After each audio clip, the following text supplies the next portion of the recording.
Welcome to Nightique. I'm Edward St. Pé. Well, if you may remember, we've had Donald McDonald on our show in the past. He has a pilot that got picked up by Destination America, killing Bigfoot. He's from right here in the central area of Mississippi. We're going to talk to him about his new series on the network after this. Since 1849, Carter Jewelers has been a part of Jackson's rich history. Over 163 years later, we've not only survived, Carter Jewelers has flourished. From generation to generation, we've established a tradition of excellence. Our reputation is built on customer satisfaction, service, and trust. Every piece of jewelry is handpicked, so you know you're getting the best value. Nobody says I do like we do at Carter Jewelers. Come see us and be part of our history.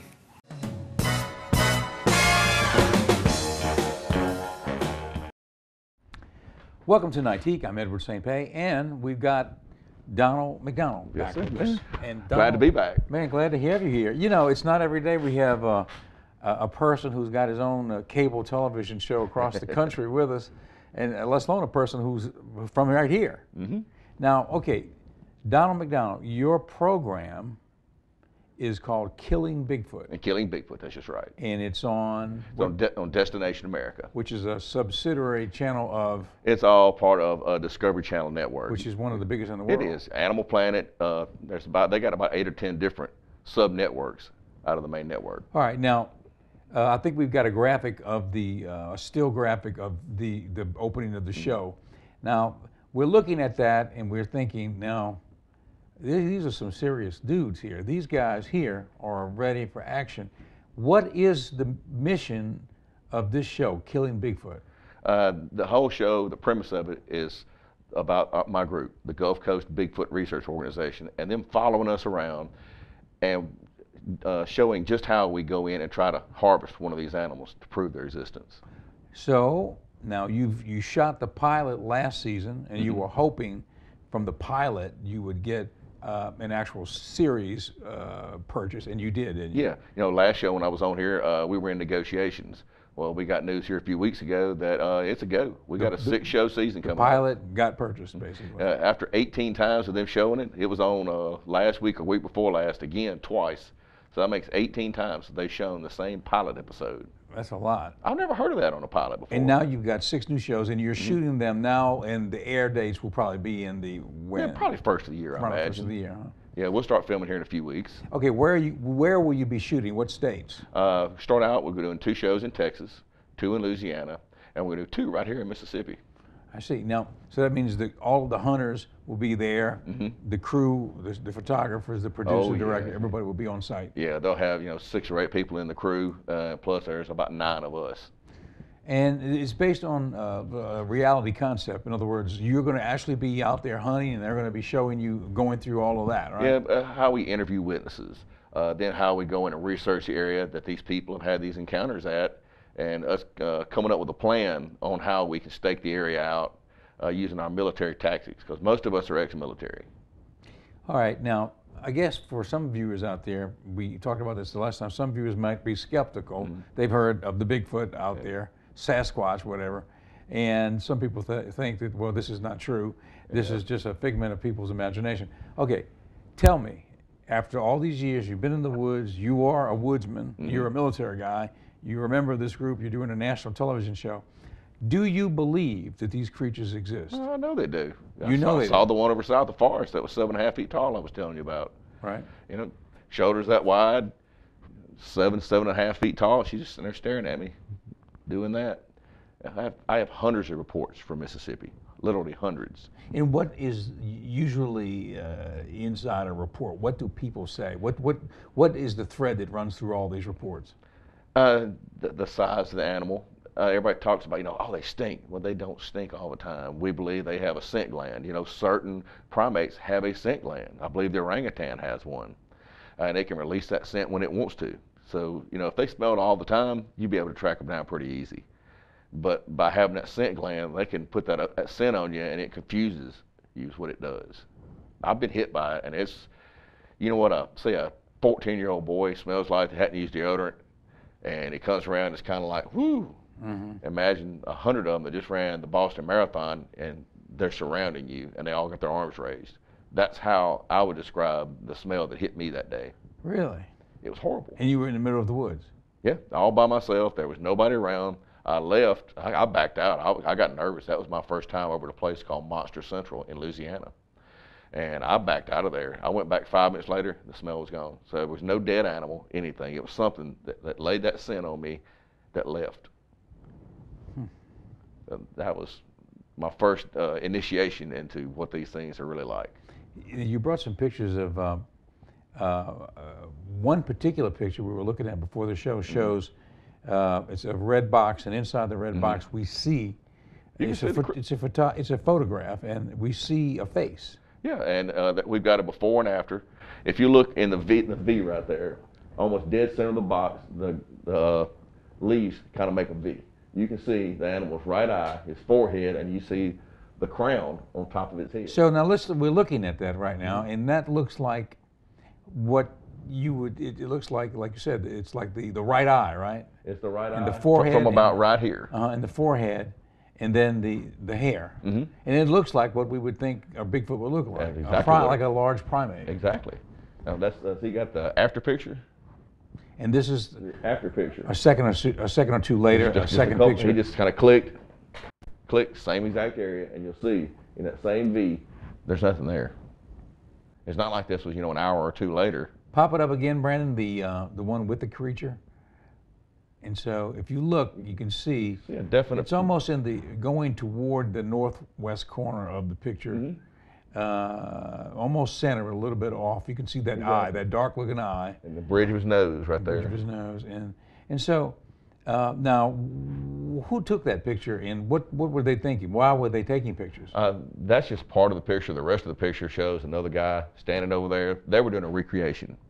He had a guy standing actually to the right of that and back off to the side. Were they in known Bigfoot country? Oh yeah, the guys had several encounters right there at his house. So he knew that they were around. He was, and he just wanted to get a picture. The guy said, all right, here's where I was standing, and I saw this creature down at the end of this little tree row. So the guy was standing down there acting like he was a Bigfoot for a size comparison. The guy could look at it and say, oh no, it was a lot bigger than that. And he was thumbing through the pictures that night when he got home. What the heck? And he saw that sticking in it. Now we've got 2 or 3 more pictures from that area. One was a trail camera picture, and you see something off to the side, but I don't have a before and after for any comparison. It was only one picture of it. What has been the reaction with the program? I'm sure there's a national network, so you're getting views from around the country. What's been the feedback? Same as it always is. Some people, man, that's a good show, man. I like that. When are y'all gonna have some more shows? And other people are these crazy idiots. I always say shoot themselves. There's wonderful people out there in the world, isn't it? Well, do you get a lot of feedback pertaining to the overall concept that you're trying to, quote unquote, kill Bigfoot, killing Bigfoot, the name of the show? In other words, you're not only out there, you want to kill a Bigfoot. Yeah. And why is it that you want to kill the Bigfoot? Well, one is proof of species, and another reason is some of these animals are just not nice. You start having people that are losing their household pets. Do you have a dog? Yeah. What would you do if something come up and killed your dog? Well, a dog is like a family member. Right. Wouldn't be happy about it, right? No. Or if you had a herd of cows out there and were $2,000 or $3,000 a piece, and somebody killed 3 or 4 of those. I know what most farmers would do. They would find a way to get rid of the predator that was killing theirs. Like a varmint. You almost have the right to shoot the varmint. Exactly. Right. And that's what's happening. A lot of people are losing their farm animals. I know of one place here in Mississippi that a horse was just ripped to shreds. Really? And did they think it was Well, the game wardens, they kept saying it was a bobcat. A bobcat is not going to come up and rip a horse to shreds and kill a horse. Right. Not a a full-size horse, not a Shetland pony. Right. And this is up actually north of Newton, where I grew up.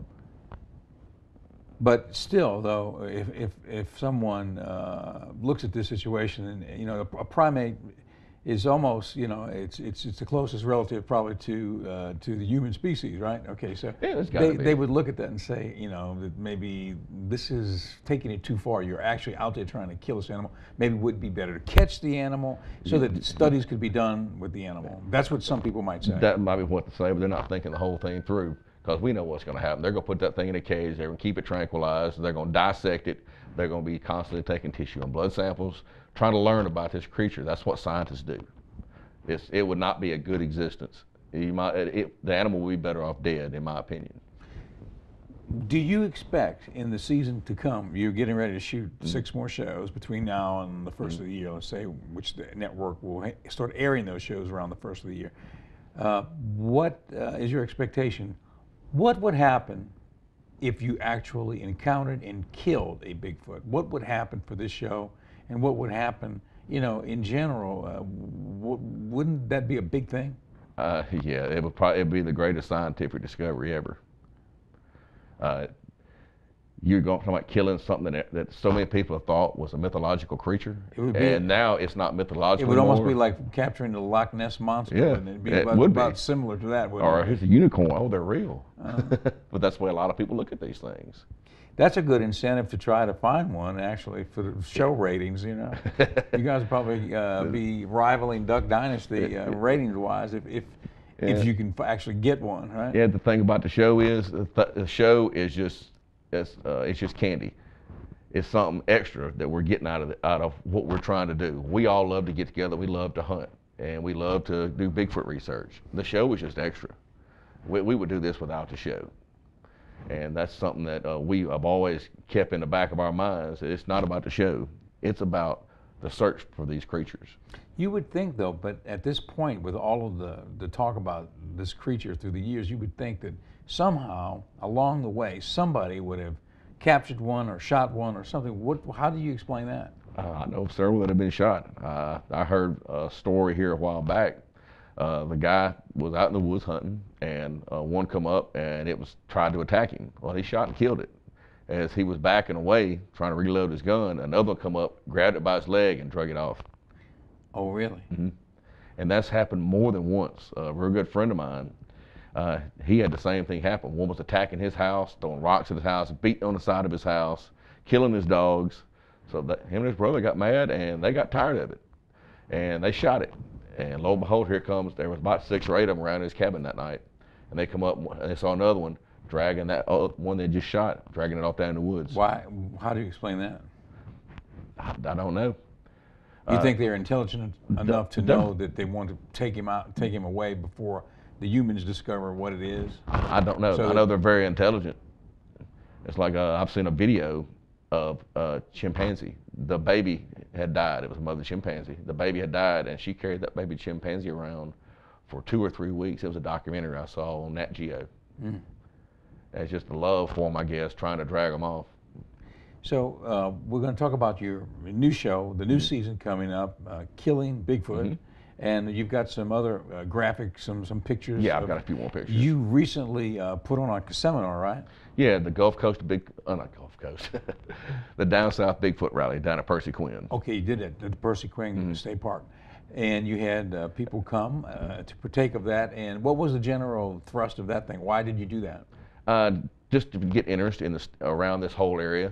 I advertised it with for people to tell me, or call me and email me, and I would give them the location because I didn't just want anybody showing up because I was feeding everybody. I obviously wanted to know how much food to cook. But we had 76 people come in had some from Georgia, North Carolina, Mississippi, Louisiana, Texas. We had Oklahoma, I think 1 or 2 from Arkansas, and then our producer for our TV show actually came down and filmed that day. So he came in from Canada. And what was the people who came? What was their general interest in it? Had some of these people seen a creature, or were they just interested in the creature? What was the situation? A little bit of both. We had a lot of people there that had encounters. There's a fellow that lives over back near where I grew up. He's researched with another organization, and we talked back and forth through emails and private messages for a long time. And I finally got to meet him. He brought his wonderful wife and family over. I had a wonderful time talking about some of his experiences and me telling him some of my experiences. And he was a believer. Oh, yeah. He's actually seen the creature, he says. I believe he has. And he's been up to, like me, Arkansas, Oklahoma, Texas. He's been all over the place researching. He spent a good bit of time up in Falk, Arkansas. Everybody's knows what the Falk monster is. Well, what is that? That was the TV show they did, not the TV show, the movie they did back several years ago, back in the 60s. The Falk Monster? The Legend of Boggy Creek. I see. Was that supposedly a Sasquatch? Yeah. Bigfoot? Mm-hmm. That's what that was. And that was in Falk, Arkansas. Mm-hmm. And I forgot what the name of the big swamp is in there, but he's been up through there and done a good bit of research in that area. Heard some screams one night. I think he cast a track up in there as well. Okay, well, we're going to talk about the show and some of your experiences with your recent workshop. When we come back, this is Nightique. Stay tuned. Since 1849, Carter Jewelers has been a part of Jackson's rich history. Over 163 years later, we've not only survived, Carter Jewelers has flourished. From generation to generation, we've established a tradition of excellence. Our reputation is built on customer satisfaction, service, and trust. Every piece of jewelry is handpicked, so you know you're getting the best value. Nobody says I do like we do at Carter Jewelers. Come see us and be part of our history. Ingalls Shipbuilding is hiring electricians, structural welders, machinists, ship fitters, pipe fitters, and pipe welders in our Pascagoula, Mississippi site. Signing bonuses available for pipe welders only. Positions are union represented. Come build your career with Ingalls Shipbuilding. Go to www.huntingtoningalls.com/careers or call 888-935-1507.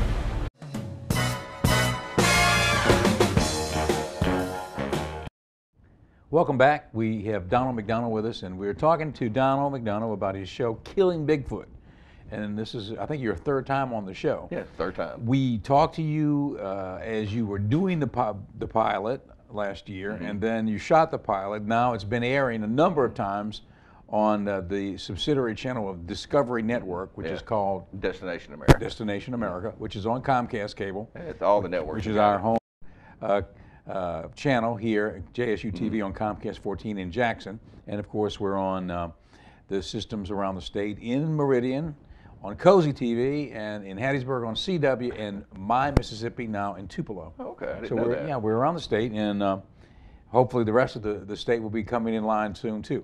Now, we had the prior appearances with you, and we were talking about shooting the pilot, and then you shot the pilot. It's aired a number of times. Now you've gotten an actual renewal. Basically, they bought the series, and you're doing 6 shows, which will begin airing on Destination America. Yeah, sometime the first of the year. Sometime the first of the year. So you were successful in bringing that show in, and now you've got an actual series. It's been a blast. It's been a wild ride so far. Let's take a look at the image again of you guys all together, Killing Bigfoot. Now, here's your group. That's your guys, right? Yeah, that's some of the guys. They're actually heading down to the shooting range. Be to go sight their guns in. So now, what do these guys got? What kind of guns? Most of them have got 12 gauges. I think those are all 12 gauges right there. Why 12 gauges? It's a big loaded gun. You shooting slugs or you shooting pellets? Mostly slugs. They actually make one that's got 2 pellets now, and both the pellets are about like that. So instead of just one, you've got 2 of them that'll be a couple inches apart, and they'll hit more vital pack a punch there. Why? I mean, there's no record of a Bigfoot ever having been shot or killed that we know of. Yeah. I mean, people say that they've killed one or whatever, but the bodies are, disappear, whatever it might be. Okay. Why are you using that type of gun? Because I want something with some knockdown power. Where we're going to be at, we're not going to have 150 to 200 yard shot. All our shots are going to be from 20 to maybe 70, 80 yards. At 50 yards, with my new monster gun I just bought, I put a thermal scope on it. Let's take a look at the monster gun. Oh, you have a yes. picture of it, right? All right. Now, what is that monster gun? That's a Stoger 12 gauge, 3.5 inch Magnum shotgun. So the Magnum means the actual shell is larger, more gunpowder in it. Yeah, most people, when they shoot a 12 gauge, they've got a 2 3/4 inch shell. I've got a 3.5 inch shell that loads into there. 3.5 inch shell, a huge shotgun shell. Yeah, it'll be about like a bowling ball coming at something. You mean the actual slug? The lead itself is 600 grains. So it's a huge bullet. It is. Basically, it's basically a huge bullet. Yeah, it's most of your slugs shoot a 1 ounce weight. These are a 1 3/8 ounce, almost 1.5 times the size of a regular slug. and it hurts when you shoot it. It hurts your arm. Yeah, it hurts your shoulder a little bit. All right, so you guys are walking into the wilderness with these big, heavy weapons. What is your honest opinion about your prospects of killing one during the shooting of your next 6 shows coming up in the next months ahead? It's going to be tough, but we are going to try to organize things. You know, you can't have a cameraman standing right in front of you. They're going to allow us to go out and do some actual hunting, the way I'm understanding it. And then they're going to come in and, you know, some of us might have some cameras on us. Like, you know, right now they've got GoPros. I carry a GoPro with me everywhere I go. Explain, what is the GoPro? GoPro is just a little small sporting camera. It's in a case that if you drop it, it's not going to hurt it. They can go underwater, it's not going to hurt it. You wear it on yourself? You can wear it on it. I've actually got, it's called a sport mount. It clips to the end of my barrel, and you can look down the end of the barrel with a camera looking at it. Now let's look back at your shotgun again, the huge gun. Now, usually a shotgun does not have a scope. What is that? That's a thermal scope, a thermal imaging scope. People use the same scope for hog hunting at night. And so what does that mean when you see that at night? You see heat? It senses heat? Yes, you can either set it to white hot or black hot. If you've got, I like mine at white hot. I got out and played with it in my backyard, let my dog run around, and she was out there at 40 yards, and I could see the ears moving and everything else at 40 yards with that thing. Otherwise, it's completely black. But you see the white image. You do, but any kind of heat is going to radiate that thing. Like if it's been hot that day and it gets dark, I can see the fence post in my backyard. I can see the side of a tree that the sun went down on because it's warmer than the cold side. Wow. It's going to be a great tool. And so you use it like a regular scope. You just, whatever that image is that you're seeing in there, you put that in the crosshairs? Exactly. Same as that. Except I can do it at night. I do it in the daytime. I used to have a pair of Generation 3 night vision goggles. And with those, it was okay. They gather the light, and they've got something that magnifies the light, and you can see out there at 40 yards maybe. But if there's no ambient light coming in at all, you have to turn on your IR, which illuminates things. These things can see that infrared, that IR, and it's just like somebody standing there with a flashlight. If it's dark, somebody turns the light on, you can see them. These things can see that IR spectrum, and they can see that person standing there with that IR on. This doesn't have that. This, I turn it on, and there is no light emitting at all. It gathers the heat, and the sensors in there convert it to an image in the back. So it allows you to basically shoot at night. Exactly. And see what you're shooting at. Yeah, that thing has got a range up to, just to identify something's hot, up to 1,000 yards. So at 50 to 100 yards, I can see exactly what I'm looking at. There's no, I shot somebody. That's not going to happen because you can tell what you're looking at. You can tell, yeah. Let's look at some of the images you brought. I brought several, just a hodgepodge of and things. These are some images from the actual shooting of the program from this last go round. Yes, that's actually the whole production crew right there. That's your crew, and that's your hunting teammates, right? Yes, the white-haired guy right there, that's Peter. He's our producer. He has a new show out now called Biggest and Baddest on Nat Geo Wild every Friday night. It is one heck of a show. And what's that show about? The premise of that show is they go look for the biggest, baddest animals out there. They've done this one kind of elephant. It's some kind of Indian elephant was the biggest one ever recorded. They've done a show on anacondas. They actually captured, I think, a 20-foot anaconda. The one this Friday night, I think, is going to be on. It's actually filmed in Louisiana about alligator gars. And you know what an alligator gar is? Like a big alligator and a fish combined. And right. Some of those are 6 or 8 feet long. Yeah, right. I saw a picture of a record one other day. I don't know. It was huge. I don't know if it wasn't 500 pounds. Yeah. I mean, it was pretty close to 500 pounds. I saw that. A man could be swallowed by that thing. Darn near that. They'll hurt you. If I grew up with that kind of stuff in Louisiana because we would be fishing, in the ponds or wherever, and if you and we used to like to catch them because they. Well, it's like a little dinosaur down there. I mean, they got a long bill with teeth like razors. Yeah, like that. And a long bill, and then the rest of the body is like a fish, so like normal fish. But the head is almost like an alligator. It is. So it's a primitive creature. They eat pretty good too, from what I'm hearing. I had to eat people one eat yet. them, right? Yes, they do. Yeah, people eat them. They call them garfish down there. It's called a garfish, or an alligator gar. Yeah. But that's just what I got a bunch of they call it, was garfish. Right, garfish. Well, And that's they've what, got gar balls. Okay, can cut the tenderloins out of that's them. what we call them, garfish. You know, but I guess for the first time when people were not, and that's just kind of a native Louisiana fish. You know, Well, you don't I've seen a lot of them here in Mississippi. hear Mississippi, but you know, in Louisiana they're even more plentiful. They are. You know, it's like they're everywhere. Well, you've got one of the largest swamps in the world Right. in Louisiana. Right. But when people see them for the first time, it's quite an eye-opening It experience. is. You know, especially if you catch one. Yeah. Try to get him in the boat. You know. I caught a spotted gar one time when I was about 6 years old. Pulled it up, man. It got on its fin, started walking toward me. I threw my rod down and ran. Daddy! He come aboard, like just a gar. He started walking toward you, right? My daddy ran, checking me out. Yeah, yeah. You don't want to get bit by a garfish. You know? No. All right. Well, listen. Good luck with the show. You've got you. a new season. You got 6 shows coming up. Y'all gonna have a lot of fun shooting. I'm ready. And you know, I mean, although it's kind of controversial, people say, well, why would you want to, quote unquote, kill this creature? You know, it would certainly be a scientific breakthrough if perhaps you did. You know, It would be, and it's going to be for study and you know and such. It's going to happen. We're going to put one down. I hope that you guys have great ratings and get another renewal for another season. We're hoping so. And we'll be doing more shows with you as we go forward. Yeah. You know? After seeing the biggest and baddest that my producer has done in our show, I have the utmost faith in him. He's not some small-time producer. He has produced several award-winning. He's a Canadian guy, right? He's Canadian. Right. They had some kind of awards. I can't remember. I think they were down in Louisiana or something. And he won 4 or 5 awards down there. Yeah. Well, Donald, thank you. All right, buddy. And we'll see you again. Good luck with the season. That's Killing Bigfoot on Destination America Around the first of the year. Network around the first of the year. Thank you for joining us, and we'll see you next time on Nightique.